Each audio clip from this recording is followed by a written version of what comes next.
collaboration. The first one being collaborating with other professionals. The second one being running and facilitating effective meetings. And the third one was all around collaborating with families, parents, guardians, that sort of thing. So several of you put on your exit ticket from last time some of the look-fors or things that you were going to be more intentional about and try and work towards. Does anybody want to share out something that, you know, maybe was a success story around collaboration since our last meeting? Type it in the chat, unmute your mic, whatever works best for you.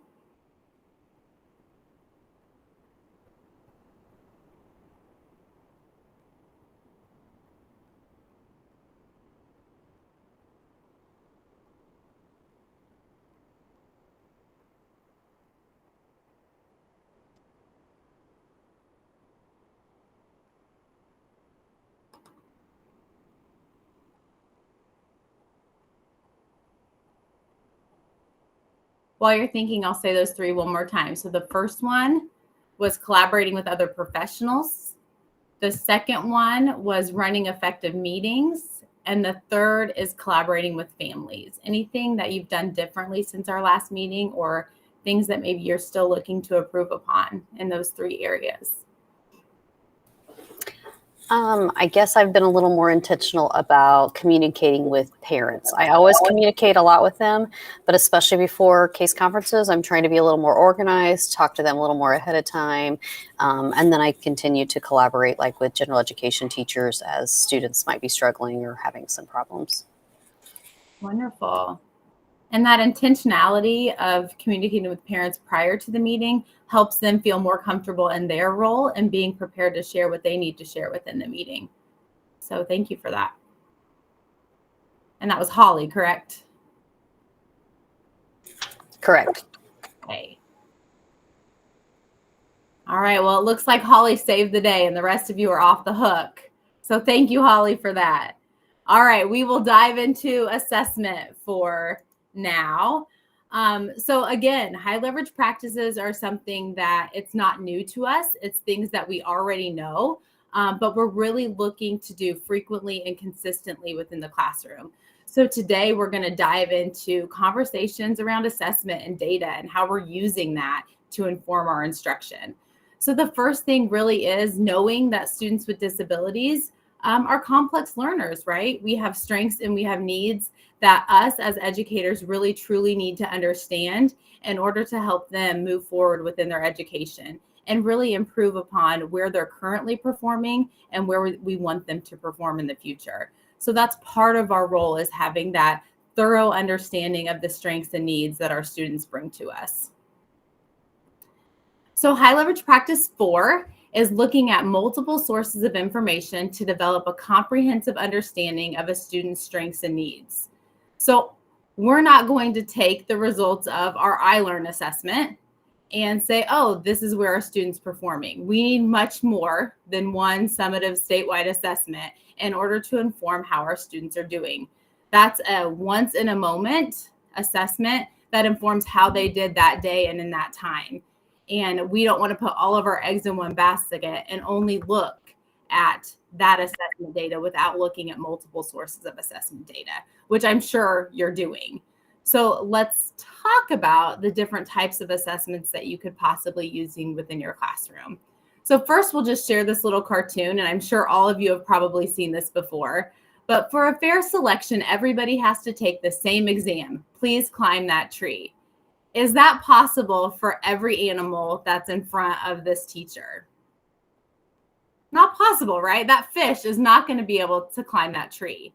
So we have to think about different ways of assessing our students. And I know every time I show this cartoon or I talk with educators about this, they're like, yeah, but they have to take that state assessment and that looks the same for everybody. And I don't disagree with you, but it is our job to be able to see where they are at on a day-to-day basis. And if I'm giving them an assessment that doesn't truly show their understanding or their knowledge, then I'm doing them a disservice, because maybe I'm saying that their skills are much further back than they really are due to the way that I'm assessing students. So thinking about universal design for learning and thinking about that third pillar of how students are showing what they know and how are we allowing students to show it in different ways that make sense to them. Maybe writing's not my strength, so I show my knowledge in a different form in order to really express and show what I know.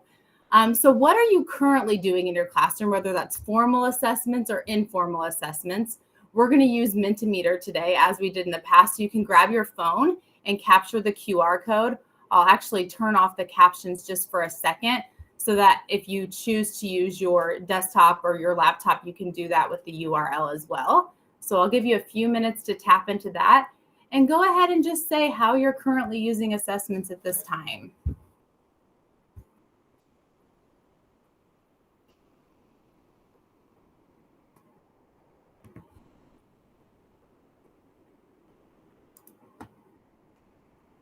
All right, so we have some performance tasks there, very different than that paper pencil task.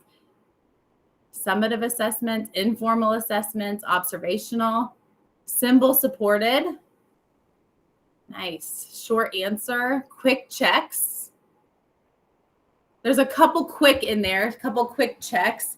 Is there someone who wants to explain to me what you're using for your quick checks?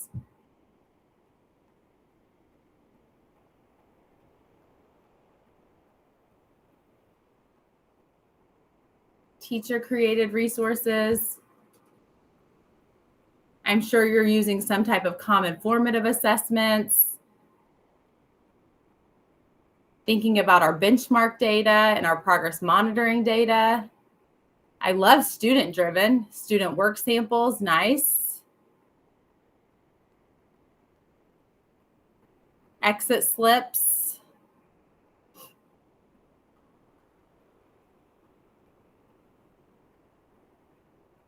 Project base.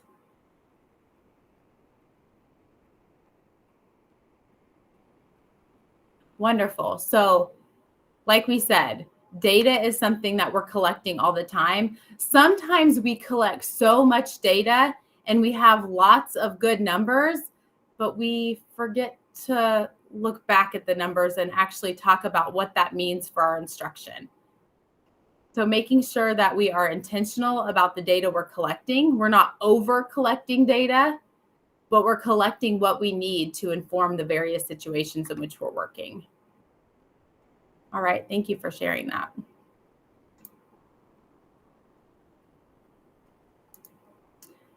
Okay, so HLP number 5, and we're going to spend the majority of our time together today on this high leverage practice, but it's interpreting and communicating assessment information with stakeholders to collaboratively design and implement educational programs.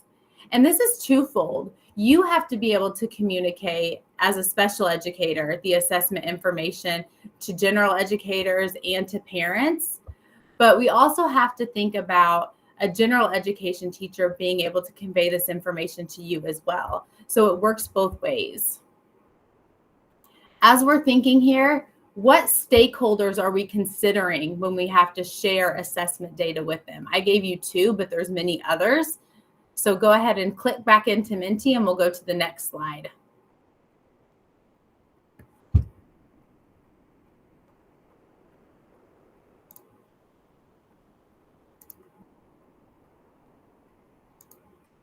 You should see it now. Thanks for your patience with me.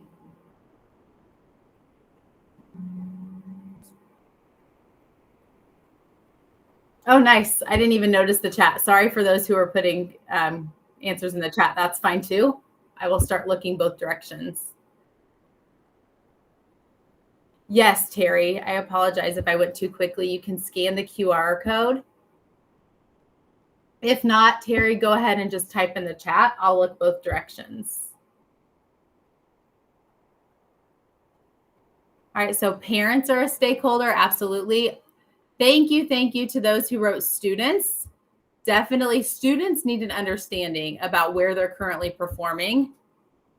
Bus drivers, we touched on that last time. They're the first ones to see the students at the beginning of the day, the last ones to see them at the end of the day.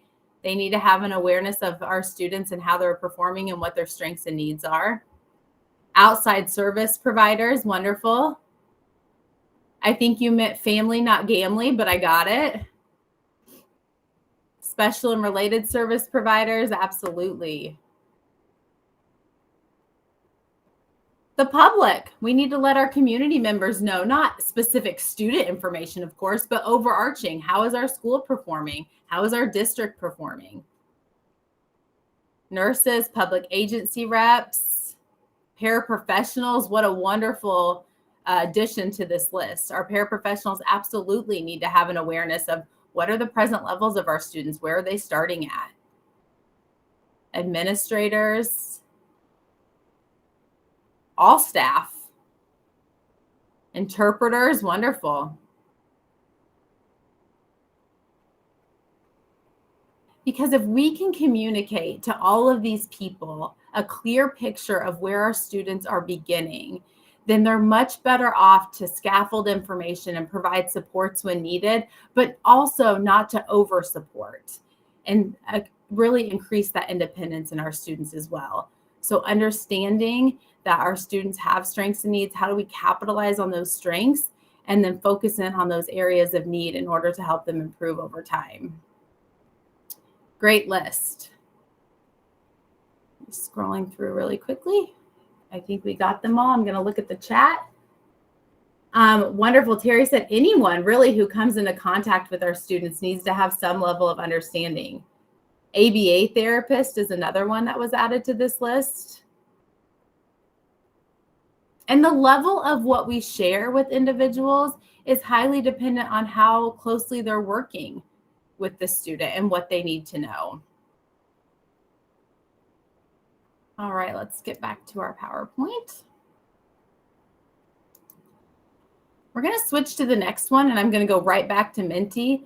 But how often do you think you should be sharing this assessment data? And I know it's highly dependent on what data sets, but give me an example of a data set and then how often you might share that out with some of the stakeholders that we've just talked about. What's the frequency of sharing that information?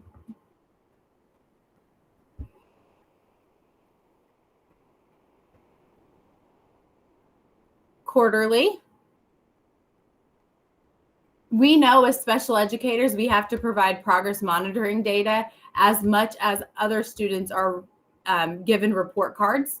So if that's on a quarterly basis, if that's on a 9-week basis, whatever that looks like, then we have to provide at least, at minimum, that much of an update on our goals and progress towards those goals.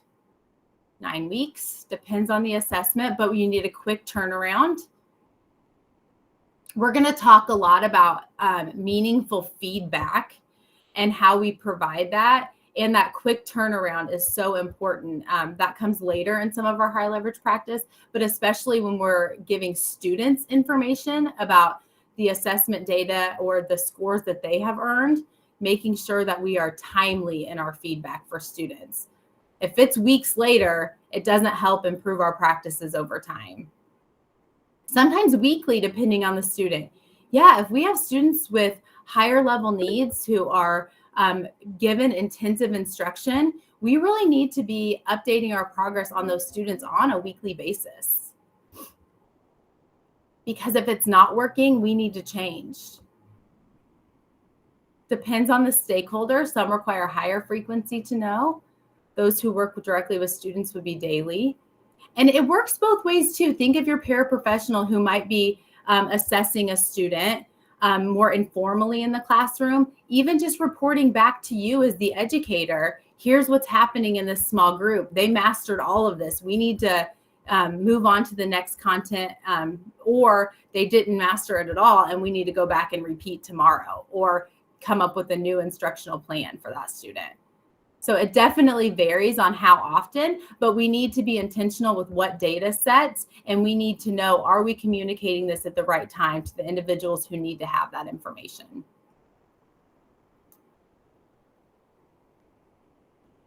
So this is something that might be new to all of you, and it is included in your high leverage practice when we're talking about assessment. But how many of you, just yes or no in the chat box, have you heard of the risk framework before? Oh, good. So we have some mixed answers, but there are some yeses, which I appreciate.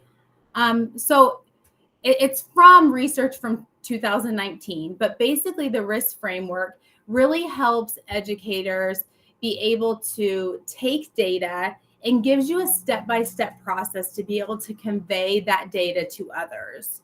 So the review of the data is really looking at an understanding, not only at the educator level, but also looking at other stakeholders. So thinking about our parents, our students, is the information that we have in an understandable format for all?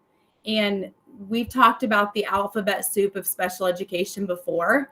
And are we providing information that others can understand and really painting that picture of our student? So that's the first step. You're going to review data for understandability. The second step is to interpret that data. So now that we understand the data, we have to take that data and really, what's the meaning behind the data? How do we come up with what that data is telling us about that student? So we're going to do that ahead of time prior to meeting with the stakeholders within our case conference committees, within our team meetings, whatever that might look like. Then we're going to streamline the data. So we talked about it's important to have multiple data sets, which all of you talked about already, the assessments that you're doing in the classroom, both on a formal level and informal level. But then you're going to take the information that you interpreted from all those data sets and put it together. So what is this telling us on a big picture level about this student? Instead of this score, that score, and this score, we're going to streamline that and put it together. Then we're going to have it organized enough to be able to communicate that to our stakeholders.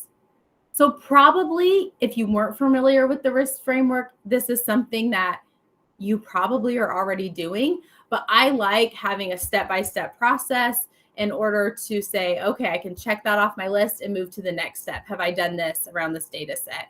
And this is really helpful, especially when we're talking about present levels of performance within a case conference committee, and making sure that we are sharing information that is helpful to the entire team, not just those who speak professional education language.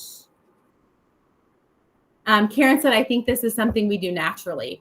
Absolutely. And I think when we talk about high leverage practices, remember, this is not something new to anyone. All of these are terms that you've heard before, but it's being more intentional in your practice. And so giving you this acronym allows you to be intentional with what you're using. All right, so let's practice some of this together. So in present levels, this is what I saw. Sally had a score of 21 in September, and by January improved her score to 45. In the chat, unmute your mic. What is this telling us about Sally?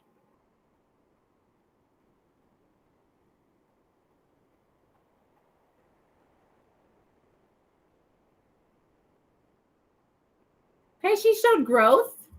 She went from 21 to 45.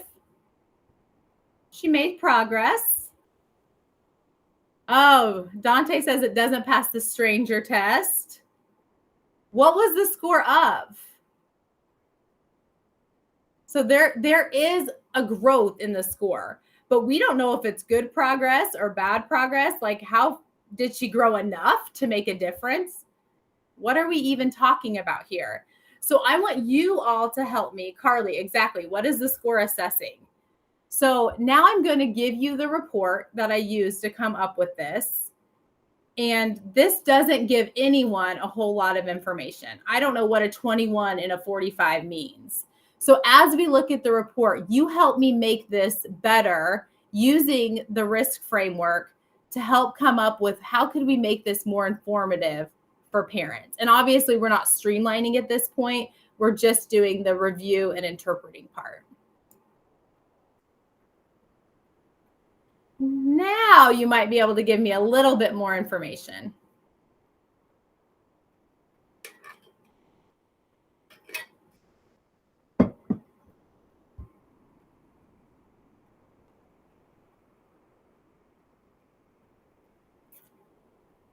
I'll remind you, it said she started in September at a score of 21. Now it's January and she's at 45.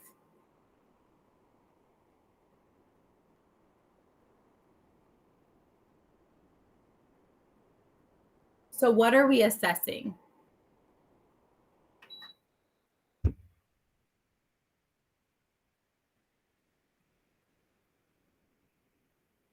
Okay, phonemic awareness, that's the broad overarching skill, but there's a subset skill.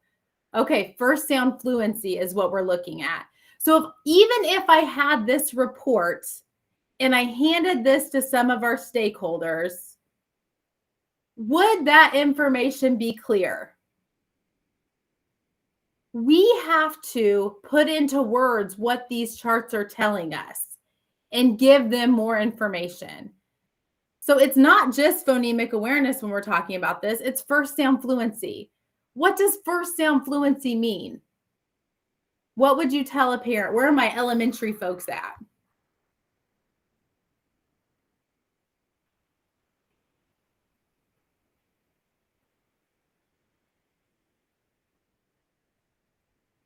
Measured by Dibbles. Okay, this is a Dibbles assessment, now a Cadence assessment, right?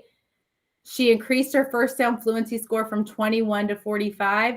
I would argue some parents may not even know what first sound fluency means.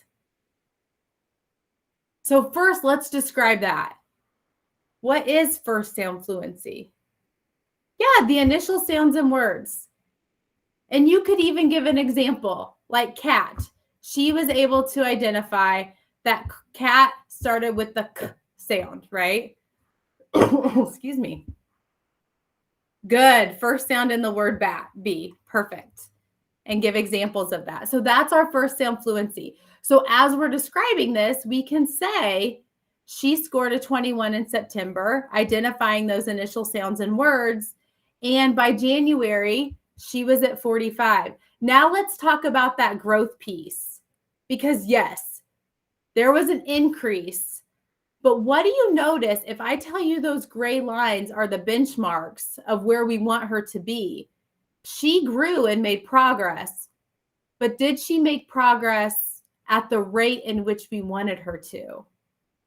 Carly says she's still below. So sometimes when we see a score of 21 to a score of 45, we might celebrate that success, which of course we celebrate all growth. But as we're looking here, she's still not improving at the rate that she needs to in order to be at the level of her peers. Okay, I'm looking at the chat. She hasn't quite yet made adequate progress. Absolutely. The gap is actually bigger now in January than it was in September. Terry said, doesn't this depend on the student and where they were to begin with? Yeah, absolutely it does. So when you look at this student's beginning mark, Terry, in September, they were touching that gray area. Now do you see the white gap between the gray bar and where they are in January? So the gap is actually larger than it was in September from where her peers were and where she is now. So of course we want to celebrate some growth, but we also have to recognize if she continues on the trajectory that she's on now, by the end of the school year, that gap will be farther unless we put in some type of intervention and make sure we're progress monitoring over time to see if she's improving. So we have to be able to paint this picture of where students are rather than just saying their scores. So this is more of our elementary reading example. Let me give you another one. Lydia says, sorry, Lydia, I'm getting back to your response. What sounds are we identifying and which do we need more support with? Absolutely. So instead of just having a number of 21, can we take this skill and break it down even further? She's always getting her consonants correct. Her vowels are difficult or whatever it might be. All right, here's the next one. Jose has a RIT score of 207.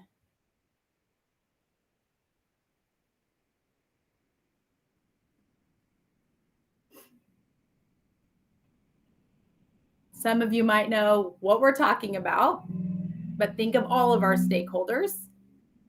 Any feedback on this one so far? Angela says, what is it? In what subject? What does RIP mean? Where does this fall in terms of grade level? What is this? Okay. So let's go to the next one and see if you can help me break it down a little bit further. RIT scores are NWEA scores.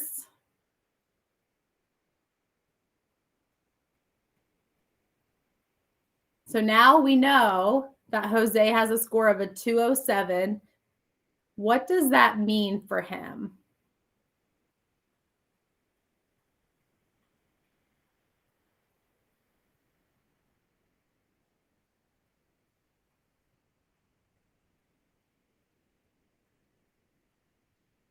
Achieving at grade 5.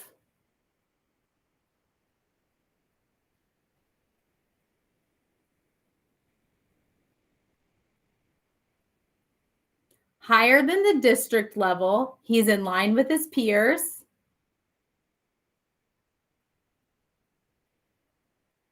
45th percentile. And then we have to describe what a percentile then means to his parents, right? When measured out of 100 students, he scored better or at 45 of them. How about breaking it down even further to some of the skills? And this one doesn't give us a whole lot, but looking down, what gave him this score of 207?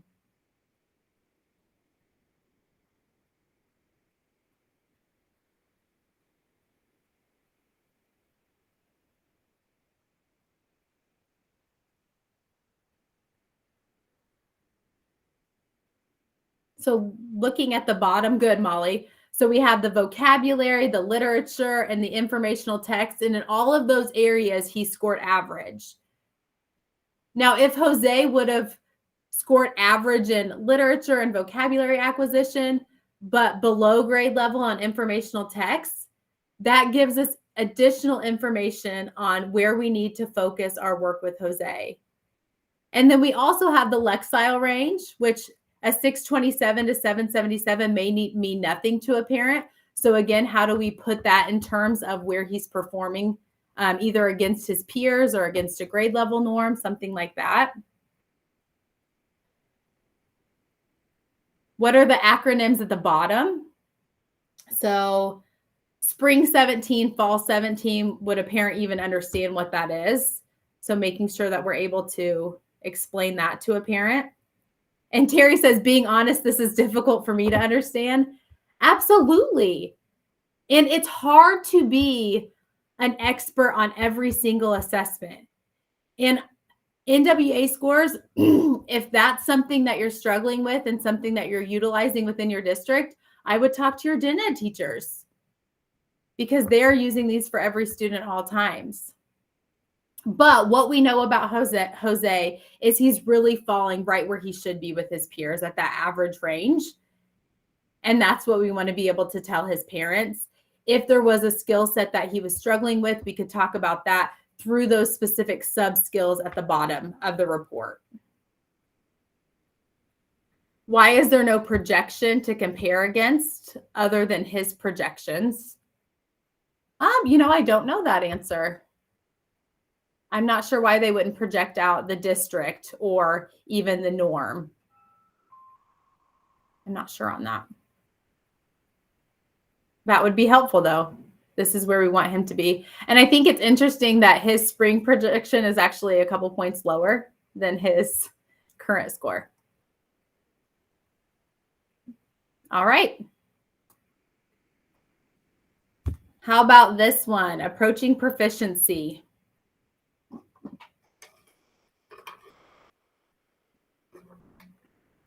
In what? Okay, you're sensing the pattern, right?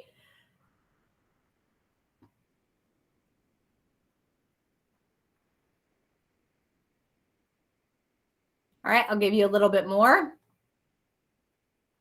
Maybe turn this off so you can see the whole report. So what are we talking about on this one if we're approaching proficiency?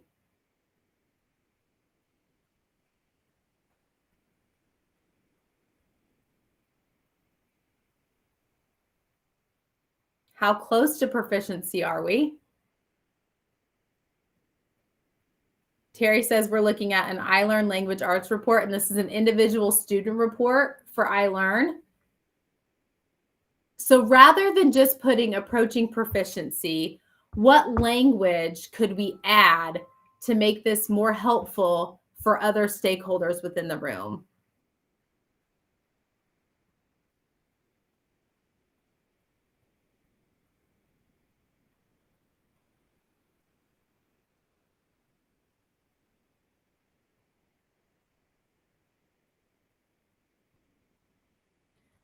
Can I zoom in a bit? I will try.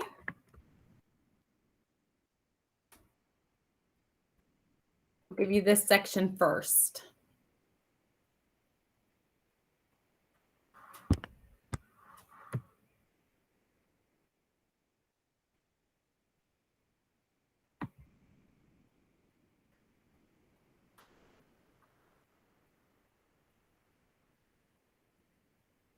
Close to passing.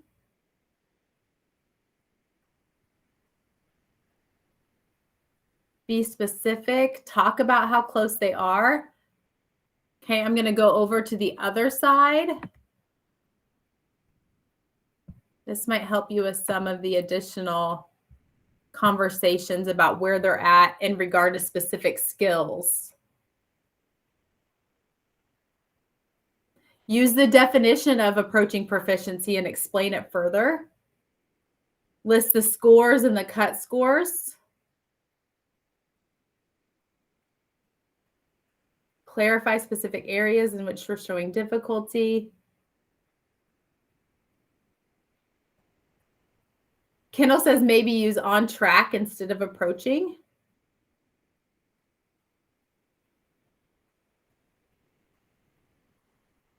Okay, so this is interesting. Within the last couple of years, we're no longer have access to pull up these reports.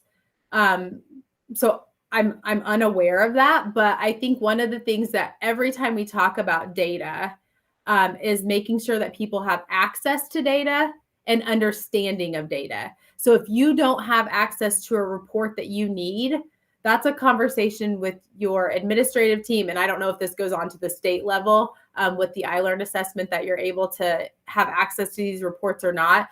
But access and understanding are two things that we talk about data literacy across districts. And oftentimes what we see is special ed teachers may not have access to student reports. Only gen ed teachers have access to those reports. So it's really either collaborating with that gen ed teacher or working with your admin team to see if it's possible for you to get access to those student reports as well.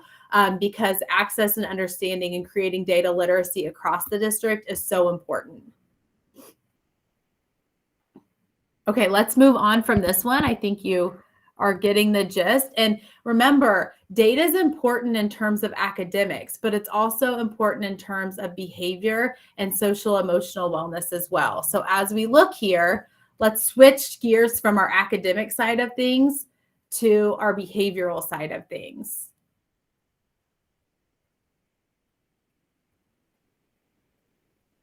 So from 10:05 to 10:35, Billy misbehaved at a rate of 0.4 time per minute. Is that good or bad for him? Who knows? What's the setting? How are we measuring misbehavior? What is misbehavior? Exactly. Especially with behavior, we have to define what is that target behavior. Okay, so now I'm going to give you the data set, but this definitely leaves room for interpretation. So this is reality, right? When we're collecting behavioral data in a classroom, I remember when I was in the classroom and I had masking tape on each leg, and I was tallying how many times that the student was up and not sitting in his seat or whatever it may have been. But the marker and the masking tape, but then I have to be able to take the data that I'm collecting and I have to be able to put it in some type of usable form. So what did he do 12 times from 10:05 to 10:35? And in this setting, I divided it out just because I was trying to make an example for you all, right? But 0.4 per minute means nothing. I would rather have 12 occurrences in a 30-minute period. That makes much more sense, right? No need to divide this out. But what were those occurrences of? Now, I don't know. I just pulled this image offline because I thought it was interesting to give you a data perspective. But if I was going to do this in a classroom, it might be times out of a seat. And even if we're saying off-task behavior, what does that look like for that student? It can't be generic. It needs to be more of a specific so that you have some inter-rater reliability. If I'm looking at it, and Amy, you're on my screen right now. So if Amy's looking at it, we're both marking the same tally marks for the behaviors that we're seeing. We have to be able to find that. Okay, so I'm looking at Carly's. The division may not be correct. The behaviors could have happened one after another. Yeah, maybe not per minute, right? Like, so we're looking at the broad occurrences. And if I'm talking to parents, 12 and a half an hour makes much more sense than 4/10 per minute. That doesn't even work in this situation. So give me an example of a target behavior that you're currently working with a student on.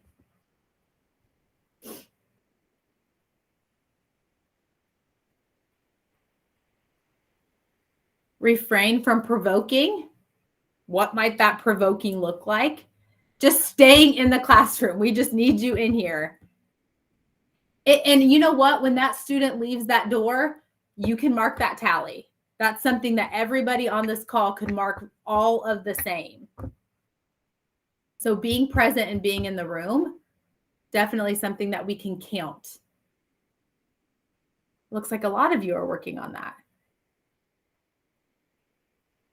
Keeping head up and awake. Okay, so as we're looking at behavioral data, making sure that we're very intentional about the target behaviors, another thing that I see often when we're talking about behavioral data is we're not good at focusing on one behavior. Oftentimes there are 10 things that drive us crazy about this student, and we want to focus on all of them at once. But it's really hard to collect data when you're looking at multiple behaviors. So really try and look down what is the one target behavior, one or two that you really want to focus your time and efforts on. And staying in the classroom and not eloping is a good one because you need them there, right? But think of the one that's most impacting their learning and how do we just focus on that? And once those behaviors, we can check those off the list and that's getting better, we can move down the list, but you can't do everything at once. All right, the next one, last one. Peter recognizes that he has difficulty controlling his emotions. And the data set that we pulled this from was a panorama student self-reflection. So let's add a little bit more context to that present level.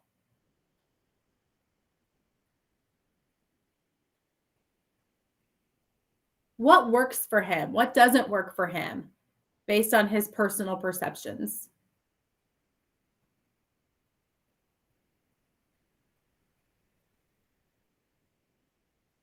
Yes, this is self-reported. And again, an important data set because it's his reality, but it would never be the only data set that you're using.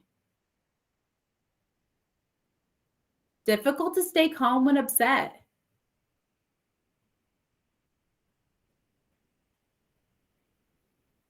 The answers are somewhat inconsistent.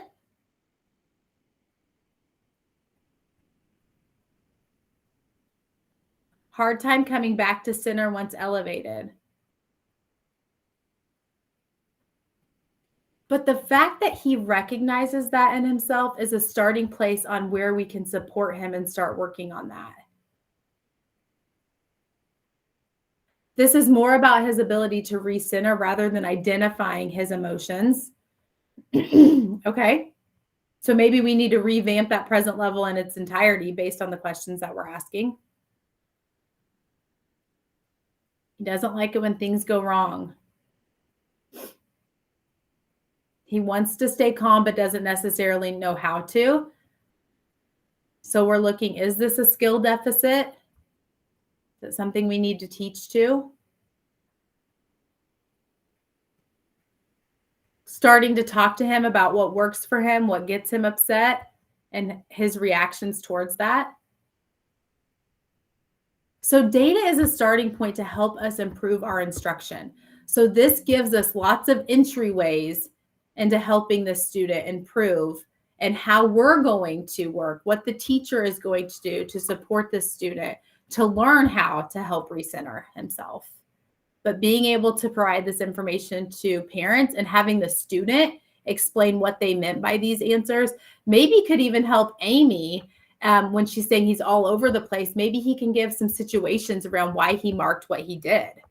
And that could be helpful as well. And just open that line of communication.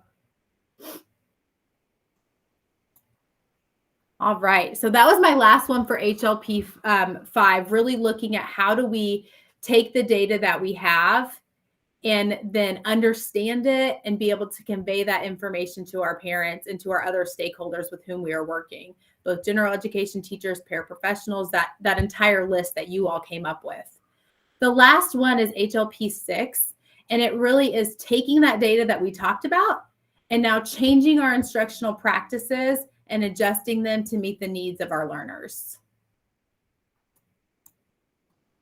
So there's a formative assessment cycle that I just wanted to reiterate with you all. And I'm sure this is something that you're all using. So on a daily basis in the classroom, when you pose a question or when you're working in small groups with students and they're answering, you are constantly doing this as educators. You're assessing students. You're going to correct any misunderstandings that students might have on the spot.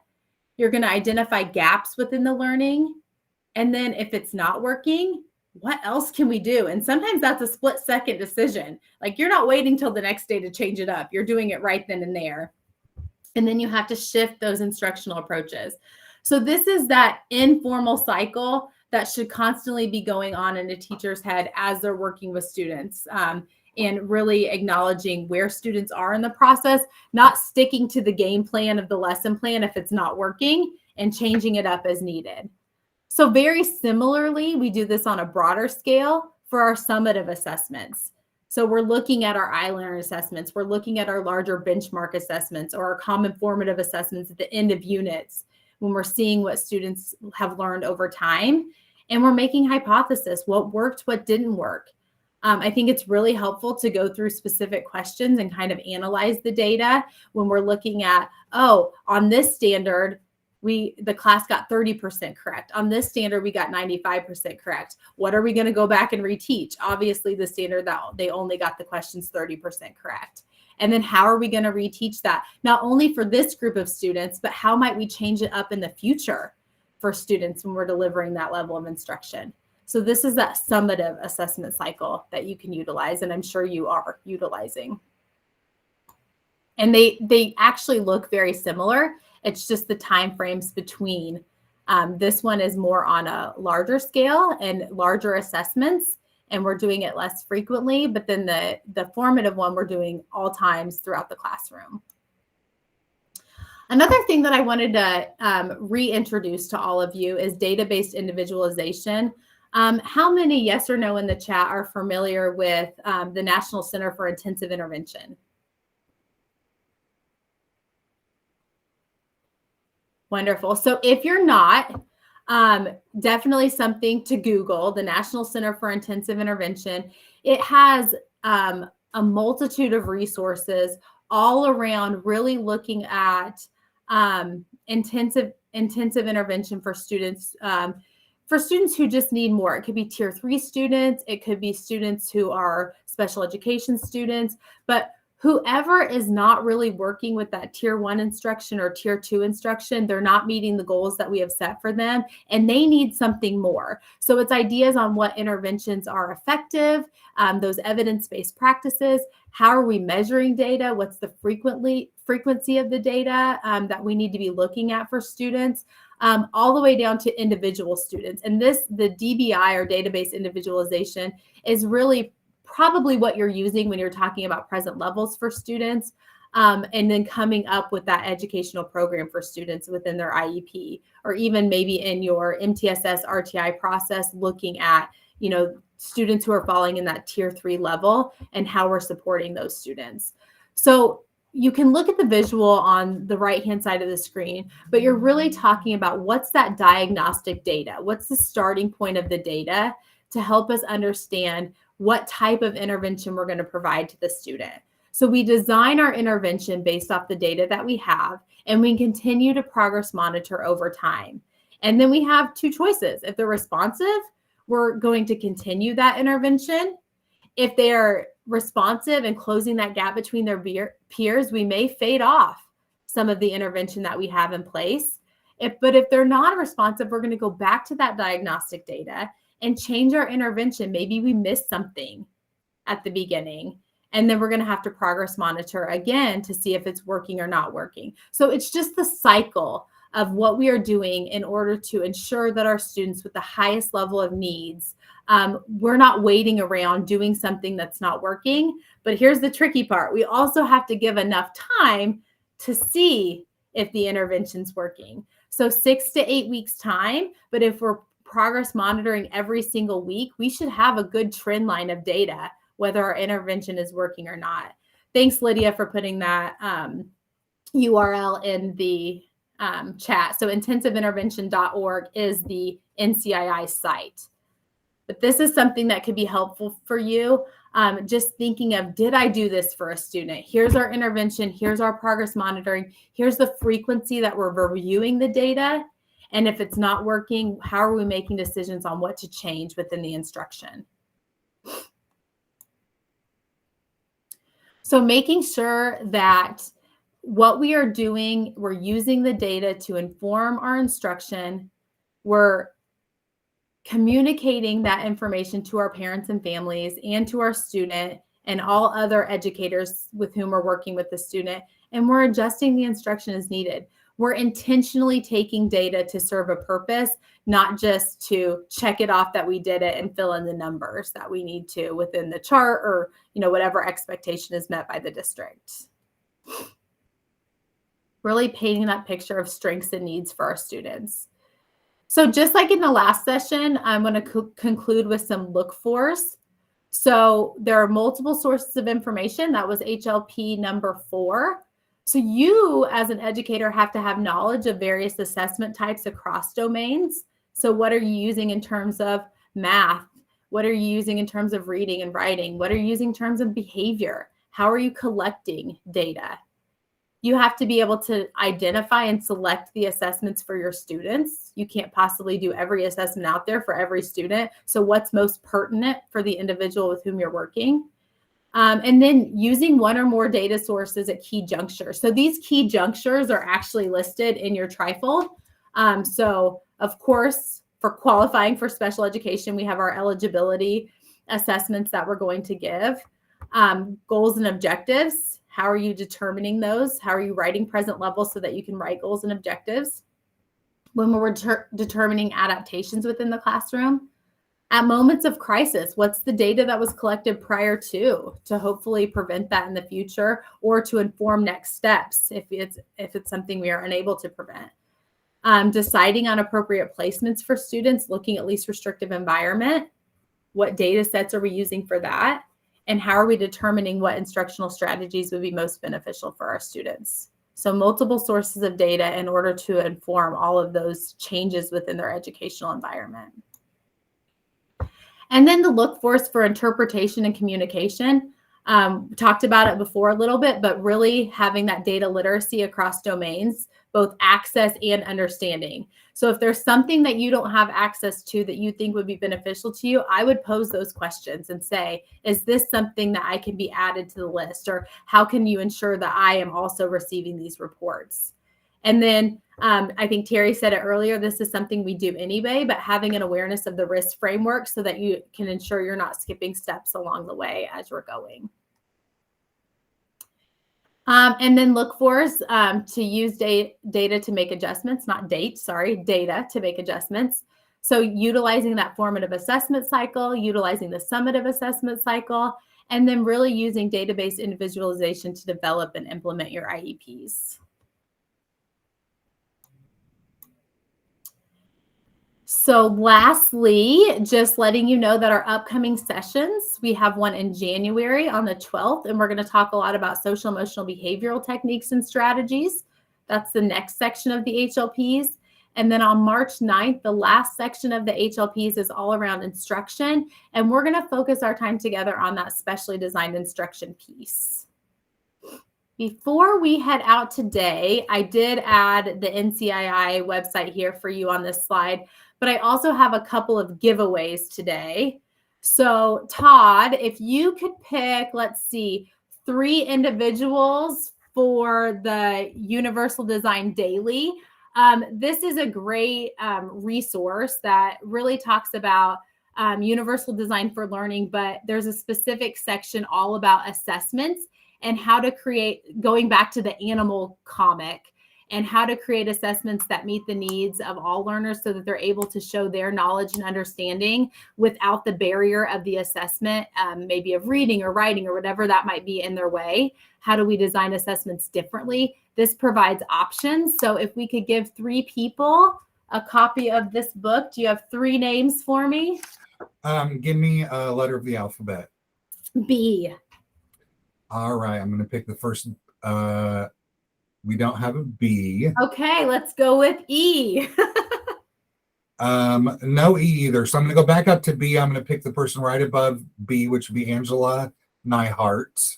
Angela. So Angela, I'll put my email in the chat. Email me your mailing address and I'll send you a copy of the book.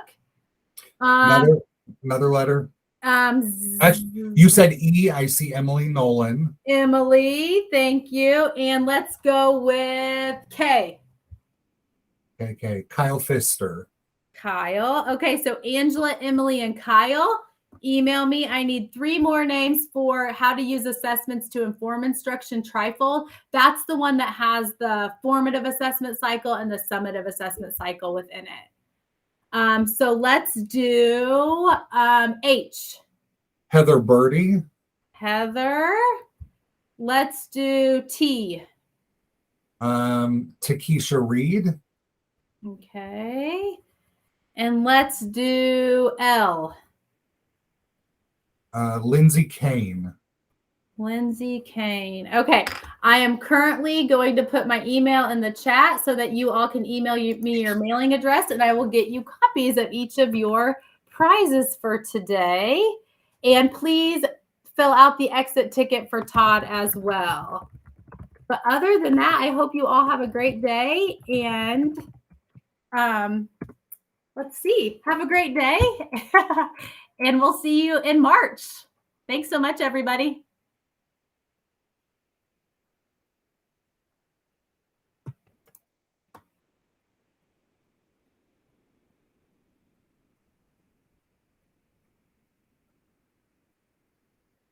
Oh, Jacob is asking to repost the exit ticket, Todd.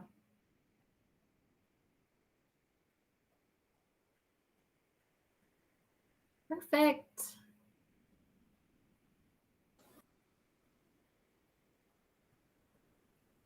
Enjoy your afternoon.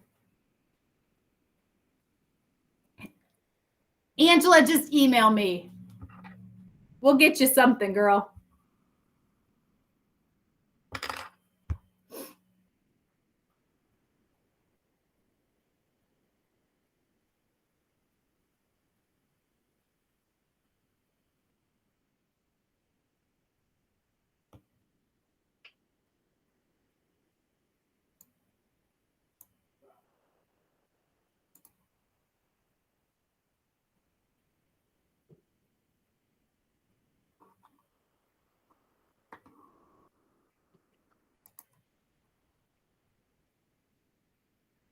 All right, Todd. So we're back on this afternoon. Yes, ma'am. All right. I will see you then. Thank you. Have a good one. Bye, everybody.